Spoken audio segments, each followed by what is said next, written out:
FBI confirmation hearing. President Trump's pick for director promises not to be swayed by political pressure. No one asked me for any kind of loyalty oath, and I sure as heck didn't offer one. Russia fallout. Donald Trump Jr. responds to growing pressure about his meeting with a Russian lawyer. Eucharistic rules, the Vatican's letter to bishops around the world. And royal welcome.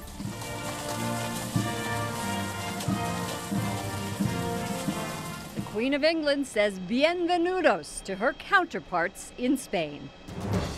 On EWTN News Nightly for Wednesday, July 12th, 2017.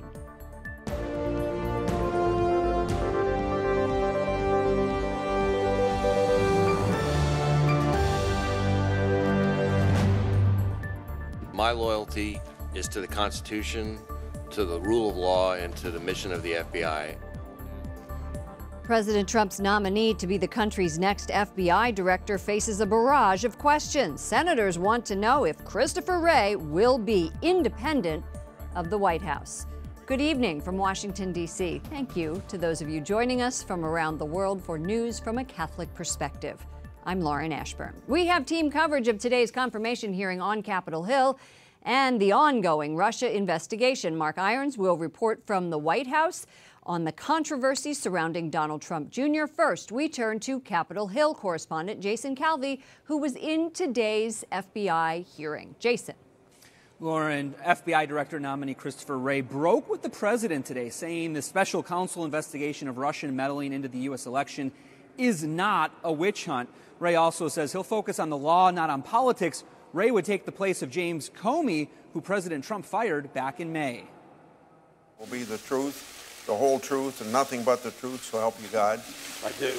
50-year-old Christopher Wray, nominated to a 10-year term as the country's next top cop. I will never allow the FBI's work to be driven by anything other than the facts, the law, and the impartial pursuit of justice, period, full stop. Members of the Senate Judiciary Committee pressed Wray about how far that promise goes. If the president asks you to do something unlawful or unethical, what do you say? First, I would try to talk him out of it, and if that failed, I would resign. The Russian investigation dominated Wray's confirmation hearing today, including emails showing Donald Trump Jr. willing to take Russian help during the 2016 campaign. If you get a call from somebody suggesting that a foreign government wants to help you by disparaging your opponent, tell us all to call the FBI. Any threat or effort to interfere with our elections from any nation state or any non-state actor is the kind of thing the FBI would want to know. All right, so I'll take it that we should call you, and that's a great answer. Wray was the head of the Justice Department's criminal division in the Bush administration during the Enron scandal. And as a private attorney, he represented companies like Johnson & Johnson, Wells Fargo, and New Jersey Governor Chris Christie. Christopher Wray needs a simple majority to be confirmed as FBI director, and based on what I saw today, it looks like he'll have no problem. Lauren, he's also backed by an association of FBI agents as well as several police organizations. What did Wray say about the special counsel's investigation into Russian meddling and possible links with the Trump campaign? He says it would be unacceptable for anyone to interfere in that investigation. He repeatedly praised Bob Mueller today and said he's a straight shooter. Correspondent Jason Calvi at the Capitol. President Trump this afternoon says that Russian President Vladimir Putin would have been happier if Hillary Clinton had won. He said this in an interview with Pat Robertson of the Christian Broadcasting Network. Donald Trump Jr. says he is willing to testify under oath about his meeting with a Russian lawyer promising damaging information on Hillary Clinton. Trump Jr. yesterday released an email chain about the meeting written during the campaign. The Kremlin has denied involvement, and calls of collusion are growing louder. The president has taken to Twitter to defend his son. Correspondent Mark Irons has more from the White House. Good evening, Mark. Good evening, Lauren. Donald Trump Jr. calls the charge of collusion ridiculous. The president hasn't been seen in public since his return from Europe Saturday, but his private lawyer is speaking out. Trump's attorney says today that the president was not aware of his son's meeting with the Russian lawyer, and on Twitter, the president is again calling the investigation the greatest witch hunt in political history.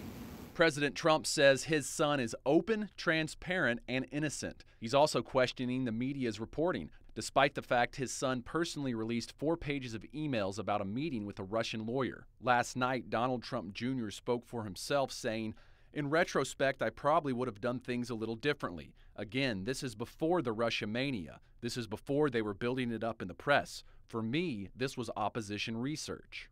Meanwhile, the Russian lawyer Natalia Veselnitskaya continues to deny she worked for the Kremlin. She also says she had no damaging information on Hillary Clinton. When it was suggested that I meet with Donald Trump Jr., I met him in a private situation. It was a private meeting, not related at all to the fact that he was the son of the candidate. The new setback raises fresh questions about whether the Trump campaign coordinated with Moscow during the election. It's a charge the president has denied for months. But Republicans in Congress are shrugging it off, saying Congress will get to the bottom of it. We have a special counsel that's doing an investigation over the Justice Department. We have an investigation here in the House. We have an investigation in the Senate.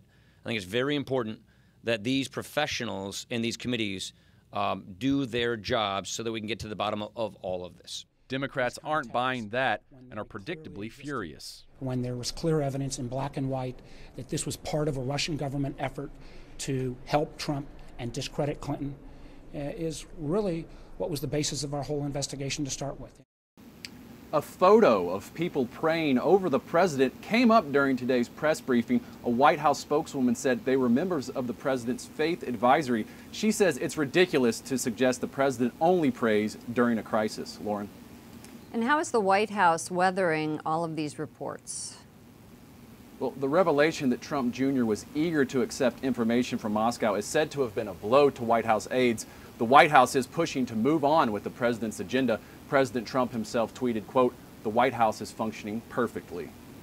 Correspondent Mark Irons at the White House. Thank you, Mark. And part of the FBI director's job is to be impartial. Critics of the former FBI chief, James Comey, say that he crossed the line. Joining us now is Blaise Mistal, Director of National Security for the Bipartisan Policy Center. Welcome back to the program. Good to be with you, Lauren. Do you think, based on the testimony that we heard here today, that Wray will be able to uphold the impartial pursuit of justice? I think everything that we know about Wray, from what he said today about his dedication to the Constitution, to his career as a prosecutor, as a part of the Department of Justice, as a private attorney, his dedication to the law, all suggest that he will be. And certainly the microscope that I think he'll be placed under after everything that's gone on lately would make it, I think, foolish to try to influence him in any way.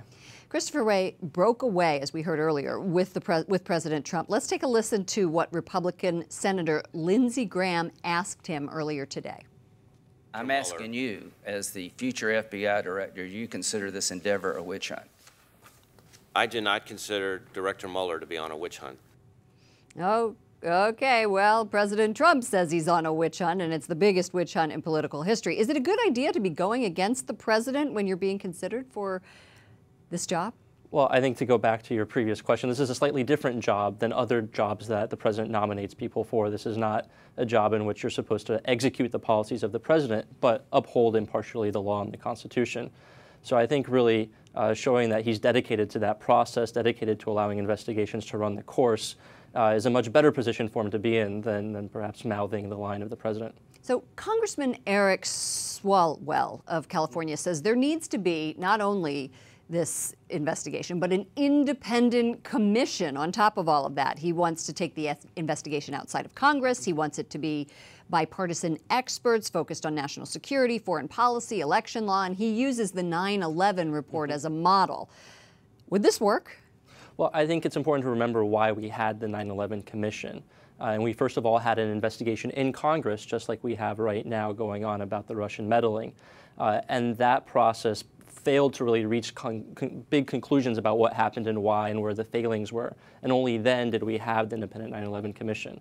So I think at this point, given that we have 2 investigations in Congress, we have Director Mueller leading a special counsel investigation, we should let those run their course. And if we still think that answers haven't been questioned, then it might be time for an independent commission.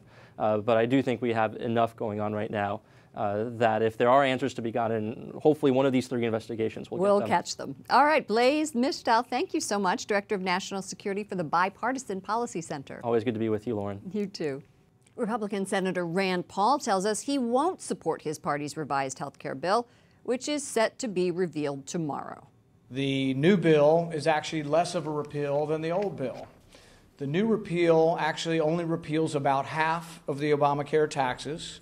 It repeals 2 of 12 Obamacare regulations, and it creates a giant insurance bailout superfund. They've now taken the bill and made it worse. If 2 more senators join Rand Paul, then the health care bill, which would defund Planned Parenthood, will not have enough votes to pass. A former Brazilian president is convicted of corruption and sentenced to 9.5 years in jail. Luiz Inácio Lula da Silva will remain free during his appeal. He was accused of receiving a beachfront apartment as a kickback from a construction company. The case is part of a massive corruption investigation that has roiled Brazil. 19 people are killed in Boko Haram attacks in Nigeria. It's part of what the United Nations has called the world's largest humanitarian crisis in more than 70 years. It was the deadliest attack in months in the northeastern city of Maiduguri, the birthplace of Boko Haram's 8-year insurgency. 23 others were wounded in Tuesday night's attacks. The police commissioner said 12 of the dead were members of a civilian self-defense force, and one of the suicide attackers was female. The fight against Islamic militants in the Philippines takes a tragic turn. A fighter jet missed its target and killed 2 Filipino soldiers instead.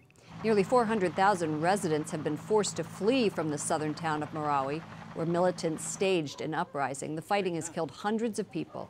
President Rodrigo Duterte declared martial law there in an attempt to restore order. A day after Iraq declares victory over ISIS in Mosul, residents are worried about their future. Despite scenes of celebration, Iraqis want to know what the government will do to ensure the city remains secure. Many are grieving families and loved ones who have been killed. A military operation to expel ISIS lasted months, and it has reduced neighborhoods to rubble and forced 900,000, almost 900,000 people from their homes. Vacationers witness a huge fire on the slopes of Mount Vesuvius volcano near Naples. Italy has been hit by dozens of fires this week due to severe heat and drought. Wildfires have been raging for days, and Italy's Civil Protection Agency said it was responding with helicopters. Investigators say many fires are man-made. In a letter to bishops, the Vatican asks them to make sure the bread and wine used at Mass is valid, which means it must be made of wheat. It could be a problem for those who have gluten allergies. Joining us now is Archbishop Arthur Roche, Secretary of the Congregation for Divine Worship and the Discipline of the Sacraments at the Vatican. Welcome to the program. Thank you very much. The guidelines sent out by the Vatican aren't new. They are just reminding everyone about the rules around the Eucharist. Is that right? Why did the Vatican release this letter now? It's bringing together all those norms that exist, all those guidelines that are there in order to be helpful, in order to put them into one singular document that is useful for bishops and for dioceses to refer to. How do priests ensure that the bread and wine used are valid? Well, that's one of the points of the letter, that it's for the bishops to ensure that the suppliers, those who make both the bread and the wine, know exactly what they're doing and what the norms for the liturgical celebration of the Eucharist are. Why are these rules important? Does it really matter to our Lord what's in the bread and wine that is used? For the validity of the Mass, you need true bread and you need true wine, and you need a priest in order to consecrate those elements. So those are the essential things that that govern the validity of the Mass, and it's very important that we know what the substances are that we're using when we celebrate Mass. Grocery stores are full of gluten-free options, but one of the points in this letter is that gluten-free hosts are not valid. Yes, gluten-free means that there's no wheat. And in order for the bread to be consecrated, it has to be wheat. And therefore, the only valid matter would be gluten low, which means that the vast majority of the gluten has actually been squeezed out through a water process. It is possible to do, it's relatively easy to do, but gluten-free normally means that the bread that you're eating is either made of potato or soya, which isn't wheat. What can people do who are allergic to gluten? Well, they can receive communion directly from the chalice, in other words, the species of wine, and take directly from the chalice, which has not been contaminated through the commingling of a host with the precious blood. Thank you for joining us, Archbishop Arthur Roche, Secretary of the Congregation for Divine Worship and the Discipline of Sacraments at the Vatican. You're very welcome. Have a good day. Coming up, moment in history. Senator Ted Cruz remembers the impact of Pope John Paul II on Poland.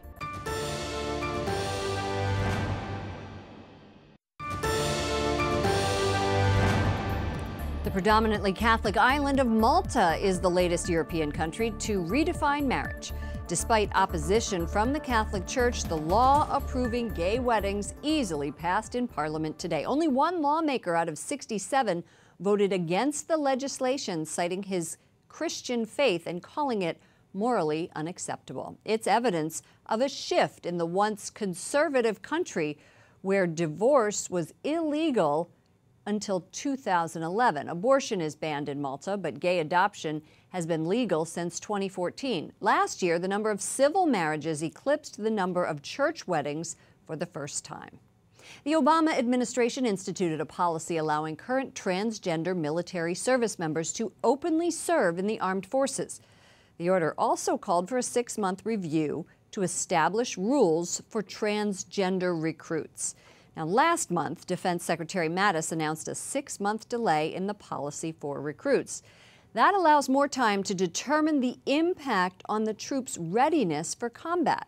Joining us now is Ron Cruz, a former Army chaplain and now Executive Director of the Chaplain Alliance for Religious Liberty. Welcome to the program. Thank you, Lauren. Good to be with you. Senior military leaders have asked for more time to review this policy, and Secretary Mattis referenced the impact on readiness. So is there a concern that transgender individuals may not be physically strong enough to fight? Is that the issue? The issue is fairness, actually, Lauren, because those who are going through the transgender process become disqualified from deployment. And Why that means that going to war. And so that means that others will have to take their place. So these persons who identify as transgender, going through the process of becoming someone that they are not, male to female, female to male, they aren't deployable for long lengths of time. And that's because they need medicine to Correct. do this? And they have surgeries. If they have surgeries, Right. then they are out of commission for as much as 18 months. Well, the policy that was put in place requires the military to actually pay for transgender surgery.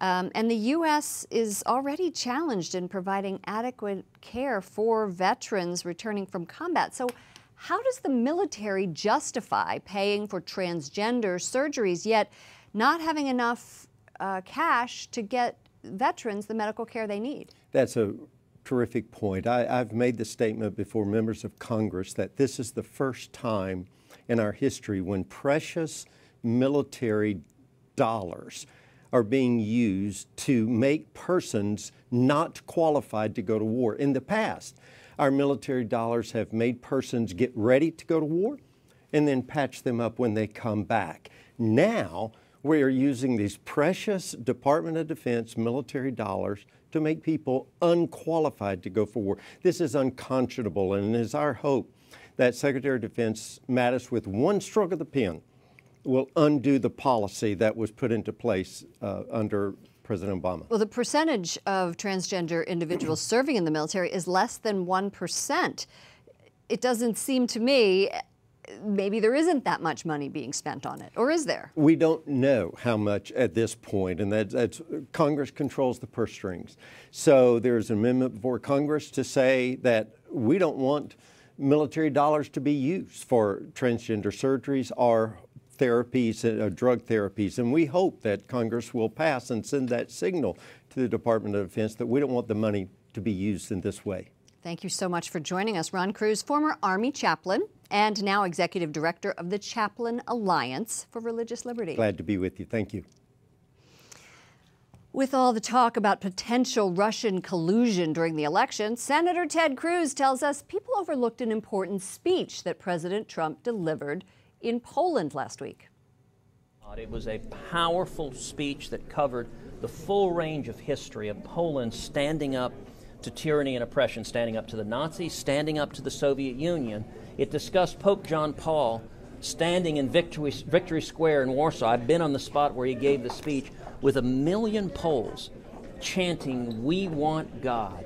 In 1979, behind the Iron Curtain, at a time when the Soviet Union was imposing atheism, imposing oppression, the Poles stood up for liberty. I guarantee you, Putin and the Russians did not like President Trump highlighting the power of freedom, the power of speaking the truth to tear down Soviet tyranny. Cruz calls current Russian President Vladimir Putin a KGB thug. Up next, Papal Trip. We preview the Holy Father's visit to South America. Watch our report from Rome. And one royal family welcomes another. See the ceremony outside Buckingham Palace.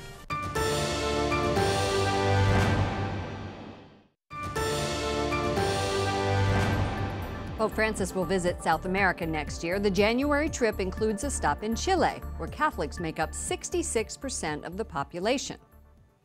Joining us now is Father Felipe Herrera, head of communications for the papal trip to Chile. Welcome to the program. Thank you so much, Lauren, and hello to all the viewers of EWTN that are following us from Rome and from the United States. What does the Pope hope to accomplish when he goes to Chile? Well, we are very happy, really happy. It was a big surprise a couple of years ago. We were thinking that he was going to visit us, and at the end he didn't go. But now it was a huge surprise, so we're getting ready. We knew about 3 weeks ago that he was going to visit us, and you can see now I'm here in Rome preparing everything for communications, having meetings with all the persons that are in charge of communications here in Rome, getting ready. One of the issues that is very important, as you know, to Catholics is abortion, and it is currently illegal in Chile, but Chilean President Michelle Bachelet is pushing for changes in this abortion law. What's the climate in Chile right now? Well, we think that the law is going to pass, unfortunately. So there's a huge pro-life movement, but still there are even many Catholics in the Congress that are supporting this law. However, we are praying, though we know that the law is going to pass. But we don't want to make the Pope's visit the abortion issue. We know that the Pope is going to visit us to bring us a wider message for all the Chileans. And what will that be? Well, actually, I would say like the last years in Chile, we have lived a collapse of our social cohesion. There's no trust with the government. People does not trust any institution, not the government, the Congress, big enterprises, small enterprises, nor the church. They don't even trust their neighbors. So what we need is to rediscover that we are a country, a nation, that we need freedom to build a very strong society based in love, in tenderness, and in fraternity. And I think that's the main message that we are hoping to hear from the Pope, because we need to start believing again on our brothers and sisters. I think that will be the main message of the Pope. And are the Chileans excited about the Pope's visit? How are they reacting? Oh, well, we are very excited, not only the Catholic world, but we know that he is a very important person in the world. 30 years ago, John Paul II visited Chile, and still people is talking about his visit. So we hope that the next 30 years, people will be talking about Pope Francis' visit. So that is very exciting for us. Wonderful. Father Felipe Herrera, head of the communication with a commission of communications for the papal trip to Chile. Thank you for coming on the program. Thank you so much, and God bless you and pray for us. And finally tonight, a royal meeting. Queen Elizabeth and her husband welcome the King and Queen of Spain for a 3-day visit to Britain.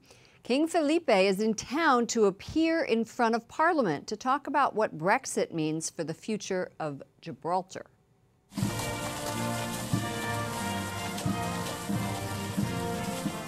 I don't know about you, but I love all this pomp and circumstance. King Felipe and Queen Elizabeth rode in this carriage together during this extravagant military parade. Prince Philip and Queen Letizia followed as the public lined the sidewalks. The Spanish royals will dine later this evening at Buckingham Palace. And Prince Harry and the Duke and Duchess of Cambridge will join them. That does it for all of us here at EWTN News Nightly. To all of you around the world, I'm Lauren Ashburn. Don't forget to follow us on Facebook and Twitter. I'll see you again tomorrow. Good night, and God bless you.